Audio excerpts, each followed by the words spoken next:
বৌদি প্লিজ তুমি একটু শান্ত হও বৌদি, তুমি শান্ত হও। আচ্ছা তুমি কি তোমার দাদির কথা মনে করো? আমি তোমাকে ভালোবাসি না, আমি আমি তোমাদের ক্ষতি চাই, বলো না ওটা করবো, বলো না।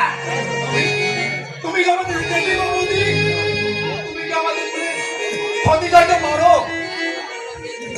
সেই ছোট্টবেলায় কবে মাকে হারিয়েছি, মাকে ঠিক মতো মনে পড়ে না, আর মায়ের মমতা থেকে তা কখনো অনুভব করতে পারিনি। কিন্তু কিন্তু তোমাকে পেয়ে আমরা যেন নতুন করে আমাদের মাকে ফিরে পেয়েছি বৌদি, আর নতুন করে উপলব্ধি করতে পেরেছি আমাদের মমতা মায়ের স্নেহ ভালোবাসা স্পন্দন।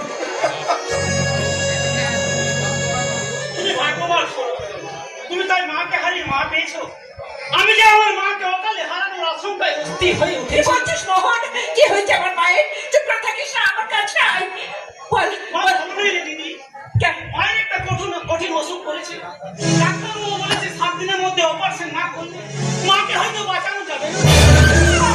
না না না, আর তার জন্য লাগবে 50,000 টাকা। 50,000 টাকা? তোদের তো অনেক টাকা রে দিদি, আমাদের 50,000 টাকা দিবি, আমি কিন্তু শোধ দিয়ে দেবো। কোথা থেকে দিবি? কি আছে তোর শুনে? দিদি লজ্জা করি না? বেকার বাউন্ডুলে হয়ে রাস্তায় রাস্তায় ঘুরে বেড়াচ্ছিস, একটা কাজের ব্যবস্থা করতে পারিস না?